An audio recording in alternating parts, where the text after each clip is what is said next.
మనతో పాటు బీఆర్ఎస్ నాయకులు కడారి స్వామి యాదవ్ అన్న గారు ఉన్నారు. ఒక్కసారి వారితో మాట్లాడదాం. ఏంటన్నా ఒకవైపు కేటీఆర్ విచారణ జరుగుతోంది ఏసీబీ ఆఫీస్లో. మరి చుట్టుపక్కల ఇంతమంది పోలీసు మోహరించి ఉన్నారు. మిమ్మల్ని అందరిని కూడా ఇక్కడి నుంచి పంపిస్తా ఉన్నారు. ఏం చెప్తారు? ఈరోజు ఇది ప్రజాపాలన, నిర్బంధ పాలన.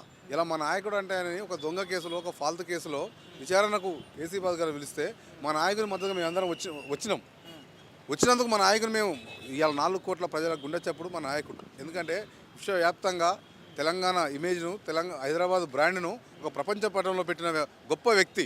ఇలా భారతదేశంలో ఎక్కడ కూడా ఈ రేస్ అనే ప్రోగ్రామ్ కండక్ట్ ఎక్కడ చేయలేదు. కేవలం ఒక దాన్ని అలా ఎవరైతే ఇది ప్రోగ్రామ్ కండక్ట్ చేస్తారో వాళ్ళని ఒప్పించి మెప్పించి హైదరాబాద్ అయ్యే విధంగా చేసి హైదరాబాద్ ఒక ఖ్యాతిని, తెలంగాణ ఖ్యాతిని ప్రపంచ పటంలో పెట్టిన గొప్ప వ్యక్తిని ఈరోజు ఒక ఫాల్తు కేసులో ఎలాంటి ఎవిడెన్స్ లేని కేసులో తీసుకొచ్చి కావాలని ఒక భయాందోళనకు, ఒక భయప్రాంతాలకు గురి చేయాలనే ఆలోచనతో ఇలా ఏసీబీ అధికారులు పిలిచారు. అయినా ఇలాంటి కేసులకు కానీ ఇలాంటి వేరే వాటికి భయపడేటోళ్ళం కాదు. ఎందుకంటే తెలంగాణ ఉద్యమంలో ఎన్నో కేసులు ఎదుర్కొన్నాం, ఎన్నో కుట్రలు ఎదుర్కొన్న నాయకుడు మా కేటీఆర్ గారు.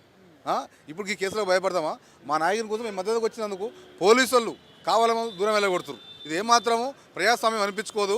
మా నాయకుడి మద్దతుకు వచ్చినందుకు నిలబెట్టినా కానీ మేము ఏమైనా ధర్నాలు చేస్తున్నామా, రాస్తారోకలు చేస్తున్నామా? మా నాయకుడు అంటే లోపల ఉంది కాబట్టి మా నాయకుడు అంటే ఇబ్బంది పడుతున్నప్పుడు మేము మద్దతు తెలపడం మా బాధ్యత. అంటే నిజంగానే కేటీఆర్ తప్పు చేశాడు అనుకోవచ్చా? అంటే గ్రీన్ కో కంపెనీ నుంచి ఎలక్ట్రల్ బాండ్ ద్వారా భారీ డబ్బులు కేటీఆర్కి పొందాయంటూ కూడా కొన్ని విమర్శలు ప్రభుత్వం నుంచి చేస్తూ ఉంది.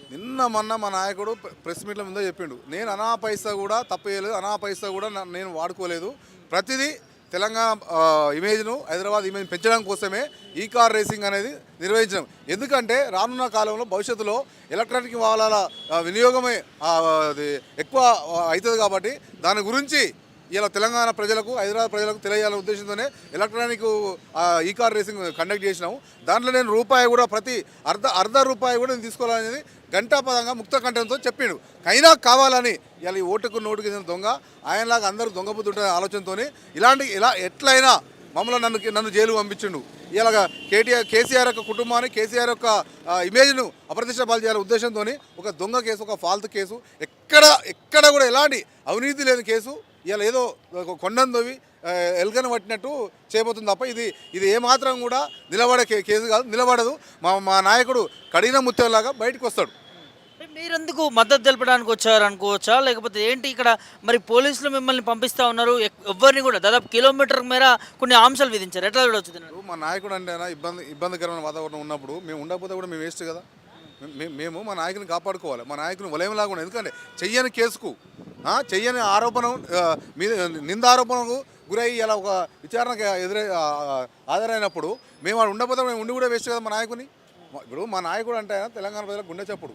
ఆయన మమ్మల్ని గుండెలో పెట్టి చూసుకున్నప్పుడు మేము ఆయన కష్టం వచ్చినప్పుడు మేము నిలబడకపోతే కూడా ఉండి వేస్తే కదా.